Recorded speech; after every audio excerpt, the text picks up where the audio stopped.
People's Guide to the Cthulhu Mythos is brought to you by FoundItemClothing.com. Check out their Cthulhu slippers and cool cult film t-shirts. Edited and produced by D.B. Spitzer. Featuring Sara and D.B. Spitzer. Music by Kevin MacLeod. PGTTCM is part of the Dark Myths Network. Check out all the cool podcasts that we like at darkmyths.org. Subscribe where you subscribe, like where you like, rate where you rate. We recommend podbean.com and Apple Podcasts as well. Find PGTTCM on social media at PGTTCM and on YouTube at People's Guide to the Cthulhu Mythos. If you want to donate, go to the Patreon button on pgttcm.podbean.com or paypal.me/pgttcm. All donations receive an on-air congratulations. Shop at pgttcm.threadless.com or pgttcm.com at the shop. PGTTCM is an exploration of the Cthulhu mythos, weird fiction, the Gothic literary tradition, classic sci-fi, fantasy, and horror. Thank you. On with the show. Section 12 of Tales of the Uneasy by Violet Hunt. Read by Lisa Reichert. The Tiger Skin. 1. 'Tis but a little piece of childhood thrown away. John Ford.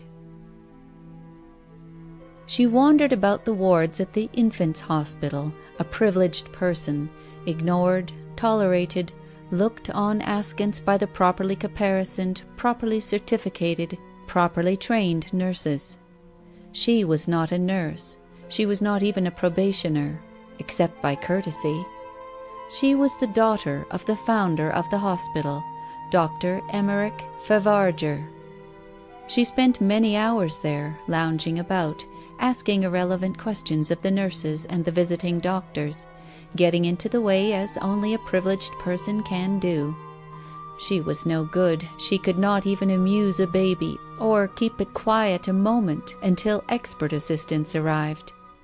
She was there, it was understood, because she liked it, because the grey-green walls and absence of decoration were soothing to her, and the rows of white cots in the number of 30, each with its frontal brass denoting the name and style of its godparent and pecuniary backer that lined both sides of the room. Her own name, Adelaide Favarger, figured over one little bed, and she was used to take up its puling occupant now and again. She would linger, casting her liquid glances at its chance, constantly varied occupant lying there, with some at least of the creases of ill nurture and previous ill usage smoothed out and eased by the bands of merciful sleep. She was 25 years of age, unmarried, motherless, the only daughter of Dr. Favarger. He was old and had grown excessively rich, and had found himself able long since to retire from the activities of the profession. He still had his room in the hospital, lectured there twice a week, and saw foreign doctors, departmental authorities, philanthropists, and other persons who were interested in this particular new departure. This he had inaugurated himself, hoping to see it lead to eugenical cultivation of the uncounted progeny of the struggling, uninstructed masses. At home, in the immense wool-gathering house he rented in Portland Place, he had a room the door of which was kept always closed. Behind this he was understood to be engaged in experiments. He entered it, never from the house, but by a door that gave on a mews at the back. As people said, anything, all sorts of things, might be going on in that house and never be heard of. It was known that Dr. Favarger bred and kept there countless cats. He wrote and commented learnedly on their habits in the monthlies.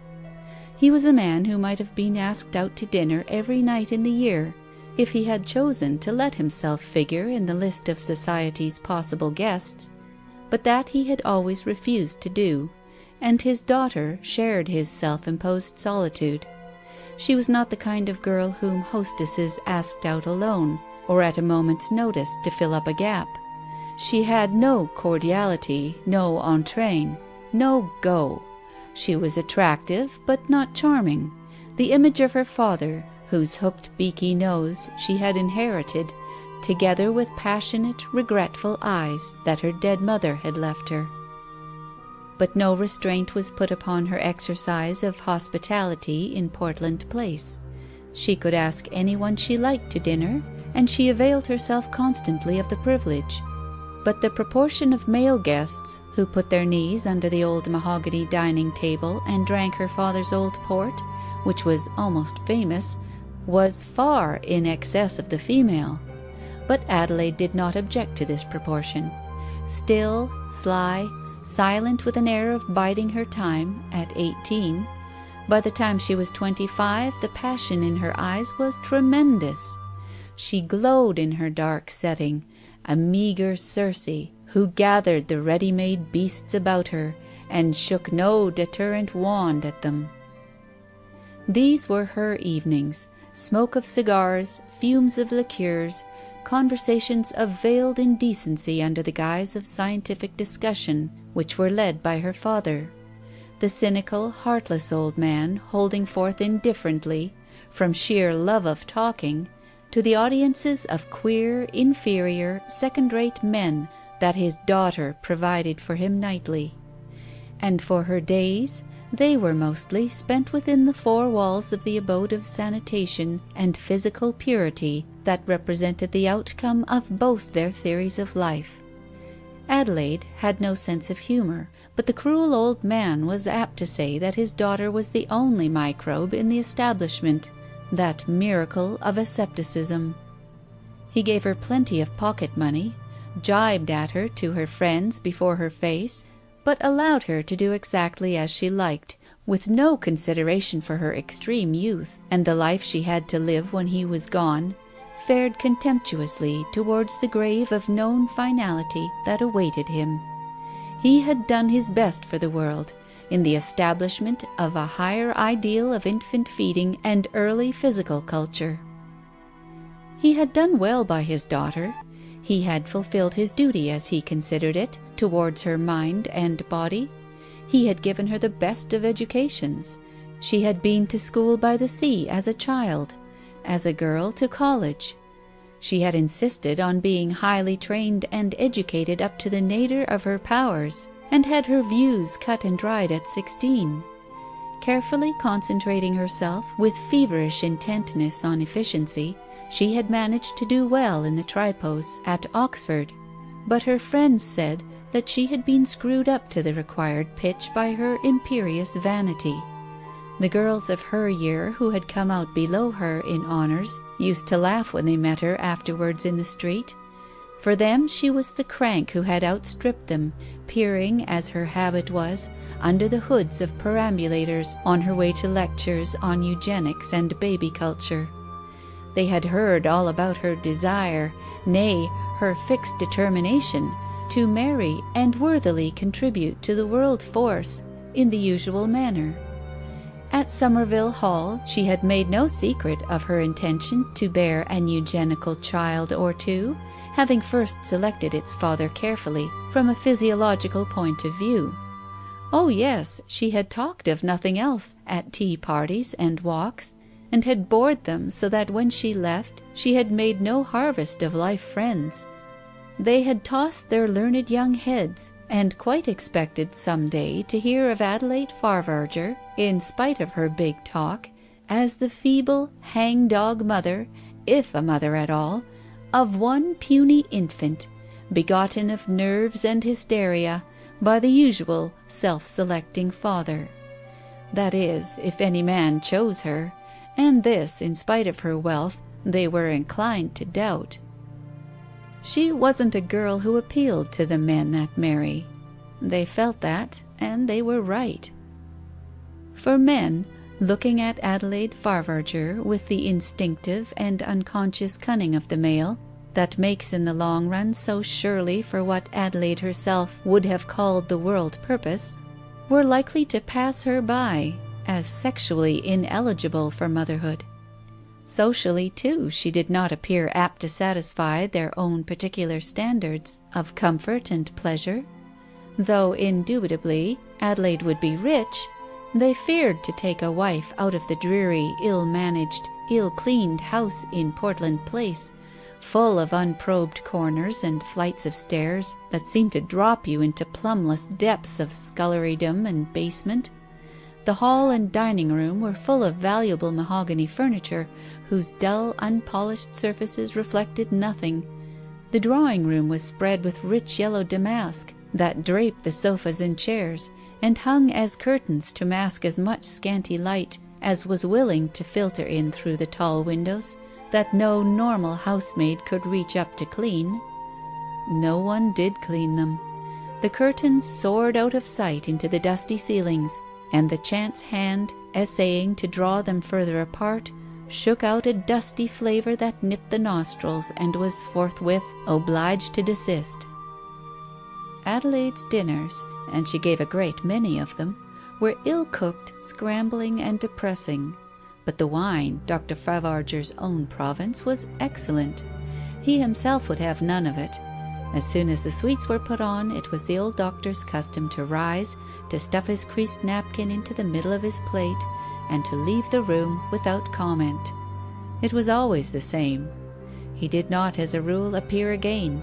He disliked the kind of man that his daughter was apt to invite, and he had no desire to control her in the matter. The men were rather sorry to see him go. He was lazy, cynical, and fascinating. There was one of Adelaide's men whom he perhaps did not dislike. Yet, although he would not sit out the dinner even for him, the only time that Wald Ensor dined with Adelaide, he stayed until the coffee and cigarettes were put on. Perhaps it was because he had himself introduced his daughter to the amiable young man at the Children's Hospital. Ensor came to inquire after a child whom he had kindly been instrumental in bringing in. It was dying of malnutrition. Its slum mother, stupid, underfed and wretched, but not vile, could not nourish it properly even if she would. The image of the tall, handsome young fellow with the perishing child in his arms had never left Adelaide. She had fallen in love with Wald Ensor, and with Adelaide, to fall in love was to ask to dinner. Ensor came. He was excessively fascinating to Adelaide, because he was so different from her other young men, and especially from the second-rate Chelsea artist whom she had asked to make a fourth, and whom she already considered a survival from her old days of bad taste. Ensor's manner was perfection. He was shyish, grave, intent, and self-contained, talked prettily to her father about his hospital and his cats, and respectfully to herself about the subjects in which a young lady should be interested. Adelaide was not interested, but she instinctively forbore to disabuse him. She was too young, too reckless, too much unversed in strategy to conceal the trend of her feelings, and directing, as she did, all her conversation and her eyes towards Ensor, she seriously alienated the liking of her late friend, ally, and limner, Mr. Wallace Marks, R.I.B. He bided his time, however, and as long as Dr. Favarger presided over his own table, he listened in a frankly bored manner, which contrasted with Wald Ensor's polite attention to talk which he only half approved, coming from the lips of this savage, irresponsible old savant, the indifferent natural guardian of a young girl's delicate morals. "There is something," the old hook-nosed man was saying, "something to be said for the woman who ill-treats her children." Adelaide protested conventionally. "Nothing," she said. "My daughter," said her father spitefully, without looking in her direction, "wishes to impress you with the fact of her well-known love for babies. She does not, however, really care for them a bit. She has never considered these matters scientifically in her life, although she's always hanging round the hospital and hindering my young assistants. If she had a child, she'd neglect it. Cruelty, masked by philanthropy. Look for it deep. It's there." His nose appeared cold, sharp, and ferreting. He did not smile. Ensor shuddered. Adelaide made a wry face, and Ensor was sorry for her, disproportionately so, for she did not really mind being teased by her parent. The old man continued. "On the lines I have been mentioning to you, Ensor, even child murder is excusable, obeying, as it may be said to do, an almost forgotten animal instinct. A cat, say, who by some circumstance or other has been disturbed before parturition and rendered hysterical—" "Good Lord! A hysterical cat!" ejaculated the bounder. Dr. Favarger took no notice of him, but continued his sentence. "Will tear or otherwise destroy the progeny that she foresees herself unable to feed or attend to. So do unhappy servant girls, faced in their hour of trial with the problem of the disposal of illegitimate offspring, reserve to themselves the right of destroying what their instinct tells them they will be unable in the future to protect and nourish." "Oh, father," protested Adelaide again, and her tone was sincere. "Think of it. The tender young life, the helpless weakling, bone of one's bone, flesh of one's flesh. Motherhood is so sacred. It should, I think, be subsidized by the state. A capitation fee for every child. Then the mother would have the wherewithal to nourish herself properly, and maternal feeling would do the rest." Dr. Favarger smiled, a smile without kindness in it. It was his daughter's smile. She had that too, as well as his nose. "Even then, she or you would probably have none of these fine feelings at the moment. She has suffered physically. She is irresponsible.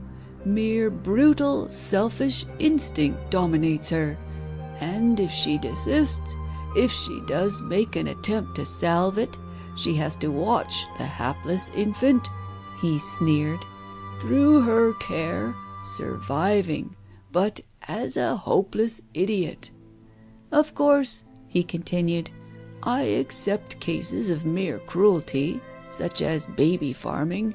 If a woman kills or ill-treats the child of another, no natural feeling except greed or gain can possibly come into play, not even vanity."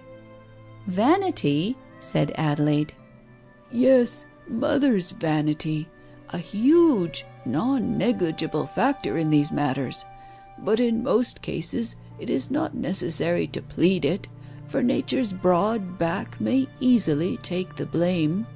And when a woman of our own class, maybe, is brought before the magistrate and fined or imprisoned because she has taken a rod to the ugly duckling, or systematically ill-treated a weakly, ungracious child to the point of extinction, she might plead that she is only doing what a cat, or any other perfectly normal animal, does when one of her young is not up to sample, and seems obviously degenerate to her keener sense.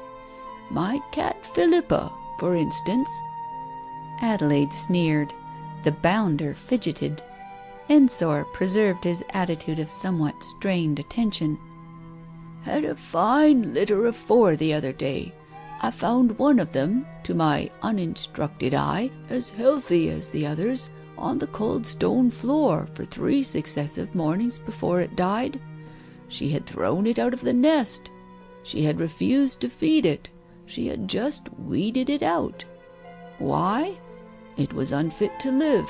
And if you study these trials that come up every now and then, and observe carefully the characteristics of the little victims as described by the officers of the SPCC, you will see that in most cases these brutalized children are slow, unprepossessing, unpleasant, and sometimes revolting in their habits. They work up through the first few years of infancy, unpetted, neglected, marked down to develop all the successive stages of degeneracy, They are obviously better dead. No pretty, healthy, fetching child, a child like the egregious infant in Bubbles, say, ever appears in court on such a plea. There, mother's vanity comes in." He would have continued, but Adelaide, whom this conversation neither pleased nor interested, rose. The bounder heaved an audible sigh of relief. Ensor, though he had been interested, even a little charmed by the old man's manner, could not help deploring that this extremely technical and advanced conversation had not post-dated the young girl's departure. Old Dr. Favarger left the room with Adelaide. He said to her in the hall, before he hobbled away to his own study and sleeping apartment on the ground floor, "You have picked up a gentleman for once." She walked on as if he had not spoken. She always made a point of not answering her father when he girded at her. His approval of Ensor, though not unpleasing, was absolutely immaterial to her. She loved him. She meant to have him, through the door of marriage or no. She went upstairs to the drawing-room to await the two men, and flung herself down on the great yellow sofa with the black cushions, too nervous even to smoke. She was convinced, albeit for the 20th time, that she had found the eugenical father at last. Wald Ensor, the gentleman, according to Dr. Favarger's acceptance, left sitting, after an atrocious dinner, with a man who could not possibly fulfil the doctor's conditions, felt extremely uncomfortable. His annoyance grew, as his messmate tended to grow familiar in conversation. A wretched artist from Chelsea, self-styled modern, with white hair and a dyed moustache, to whom the host had not vouchsafed a word at dinner. The fine old man had been annoyed by his Cockney accent, presumably. He had talked, although she did not listen, psychology with Adelaide, and his pert, underbred voice had broken in all the while through Dr. Favarger's cultivated tones. Now that the host and hostess were gone, this bounder ventured to turn the analytical method onto his hostess herself, and Ensor did not know how to stop him. He fidgeted about on his Spanish leather-covered chair and made various efforts to do so, but in vain. "Nice girl, very," the creature went on, "with a face like an old master, one of those primitives, don't you know, lots of drawing about. Pity she's so morbid." Wald Ensor made a gesture of negation. "Oh yes, she is. Talks of nothing but eugenics and so on. Thinks of nothing but the other thing. It's only a mask with these women, you know. All that rot about childbearing and being subsidized by the state and so on. She's an erotomaniac, that's what she is. Sits about on yellow sofas and asks men to love her. They do that fast enough, she's very good fun, but they don't marry her. Do you know Gertrude? Do you know why they put up with her? She's the cook. Why the dinners here are so confoundedly bad?" "No, I don't, and," Ensor expostulated. His blood boiled. He didn't think he could stand it any longer. He wanted to throw his glass in the fellow's face. He rose. The other man, nothing abashed, although their conversation had hardly lasted the canonical few minutes, rose too, saying amiably, "So let's join our hostess." He continued amiably as they passed out, "Cook's bad, but can't be parted with, don't you know. She's up to games of her own, is the fair Gertrude. They found a baby she'd just had in a dressing-table drawer, so Adelaide told me while she was sitting. Time for confidences, eh? Seen my portrait of her in the new—" They were halfway upstairs by this time. The artist opened the drawing-room door and disclosed Adelaide sitting, as he had predicted, on a yellow satin sofa, with her head resting on black satin cushions. There was room for one man beside her. The bounder slipped easily and voluptuously into that place, and Ensor, with a spasm of jealous disgust, took an early opportunity of making his adieu and left them. He never dined in the house again. He could not bring himself to risk meeting men of that stamp. Yet he pitied her. He admired her. Her great discontented eyes haunted him. He felt as if a white, plaining woman's hand was outstretched to him from out of a weltering sea of bounderism. Adelaide, a lady, could not really like that sort of man. No, for she liked him. She wrote continually, begging him to accept her hospitality of all kinds. She began to vary skilfully the form of her invitations, but he still refused all invitations to meals at her house. At last, she suggested that if he could not stand her cook, he should take her out to dine, at some low pot-house, so she phrased it. He laughed, for he knew that if he should succumb to her blandishments, he would certainly take her to a decent, fairly respectable restaurant. He would not pander to her taste for bohemianism, but save her from herself and her friends. As he thought it over after each fresh invitation, a taste for this form of social humanitarianism grew on him. He began to fancy the idea of rescuing this really nice girl and taking her to decent places and showing her how a decent man would behave. The girl was motherless. Her father did not pretend to look after her. She had a fine, generous character, was large in her ideas, she gave freely, and was kind to her own sex and would never go back on any one. The disreputable cook now, he was sure that in keeping her on, poor Miss Favarger was really undertaking a work of charity. The woman had obviously had what is called a misfortune. She had possibly gone through what is also called a tragedy. Adelaide was obviously not the sort of person who would ever cast a human being out of doors, under any circumstances whatever, especially a woman in the condition in which the cook had presumably found herself. Lazy, preoccupied, indifferent, she made no excuse for her shameful tolerance, and even condescended to discuss the details of it with such worms as Ensor's fellow guests of a few weeks ago. That was merely an error of taste, the result of her unmothered, unchaperoned state. She was at bottom a really well-bred woman.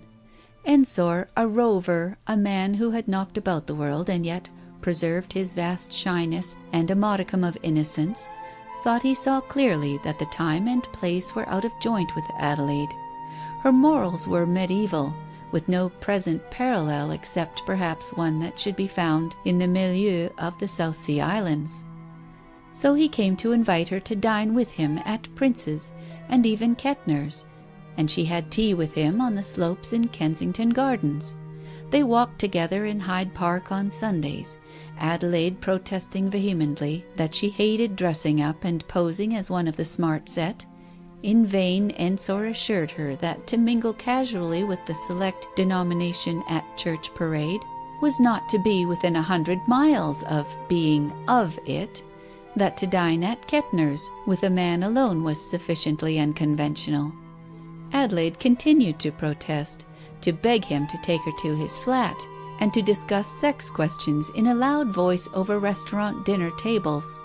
She called it eugenics. Ensor did not really enjoy these discussions. The young woman sitting there, her elbows on the table, her hands propping her hard chin, her burning eyes fixed on him, made it almost impossible for him to eat a solid British dinner and keep his British countenance at the same time. He could stand any amount of talk of this kind from platforms, or on the stage with the footlights between him and the exponents of the new feeling, the new world movement, the new morality. Here, under the shaded red lights, with discreet foreign waiters gliding about the chance commensals, the face-to-face discussion of such topics outraged his simple sensitiveness and ordinary sense of decency. The only thing that at all saved the situation was the girl's astonishing absence of self-consciousness. She talked like a boy, a clever, morbid, self-conscious lad just home from college. Her sedulous use of slang helped the impression. Yet all the while her eyes belied her, and occasionally her voice. Now and then an outrageous note of sex bitterness pierced through her level, lazy accents, and brought their talk home with a rush from the plane of impersonality. With Adelaide it was when her eyes ceased to look passionate and eager, but became sombre and heavy instead. It was when her sharp, grating voice grew soft and mellow and trailing that Ensor feared her most, and such moments were growing more and more frequent as their meetings went on. He stood to his guns, however. He was not one to throw even a graceless woman over. Had he not been the most retiring, most modest of men, he would have realized that Adelaide Fairweather was in love with him. He would have disliked, he would have refused to realize it, for it would have forced him to formulate his own feeling for her, and that was a queer mixture of sensual pity and revolting fascination. There were times when he thought he fully grasped what she wanted of him, and was glad of her assumption that his refusal to dine with her in Portland Place represented merely a protest against the inefficiency of her cook. This theory, which at all times and all seasons she put before him, and which she had freely proffered as an explanation for his snubbing of her, was a convenience to him, since it effectually masked his reluctance to be the father of her eugenical child. Like her other men friends, Ensor always saw Adelaide Fairweather home after their evenings together. Unlike the others, however, he always left her punctiliously on the doorstep, as soon as her front door answered to her key, and the cavernous gulf of the hall swallowed her up. No Bianca Capella business for him. She used to tease him about this. She used the romantic illustration with a point of bitterness. She had now accepted the situation and no longer even asked him to come in. Her good nights were a miracle of sour brevity and conciseness. One night in July they had been to the exhibition together, and had sat late listening to the band playing Tristan. The outdoor performance represented a pale, vapid reflection of the original orchestral heat and passion merely. But out there in the murky, shadow-thridden radiance, in the dust-fumed air, it was effective. Adelaide had talked less than usual. The summer nights that year were long and clear. When, rather late, they returned to it, satiate of romance, great, wide Portland Place seemed to sleep lonely under a Norwegian midnight. Nothing so cold even as a moonbeam shone on its rattled stones and stern house fronts, except where a tree in the garden next to Adelaide's house hung over her steps on one side, and lent it some mystery. There was a big party higher up the street, and some stationary taxicabs stood waiting in the middle of the roadway, black, vague, a file of indistinguishable shapes, whence the figure of a man now and then disengaged himself, did something to his vehicle, and was absorbed into the mass again. Adelaide had insisted on Ensor's dismissing their own cab at Oxford Circus, and together they walked across the broadstone paved expanse. The girl held her exiguous skirts tightly round her thin, airily poised legs. She knew they were fine. She knew she had a beautiful figure. She gained the broad flat step in front of her door and turned a little sideways to the man who stood waiting for her to effect her entry and bid her a hasty good-bye as usual. He was a little bemused by Tristan. He was looking dreamily back across the street they had just traversed, and his head full of carefully conceived, adroitly moving harmonies. "Come in and have a drink?" Adelaide said carelessly, but her voice was rough and throaty. The demand appeared to startle him. He thought he had cured her of all that. Her request was out of all order, and he did not reply at once.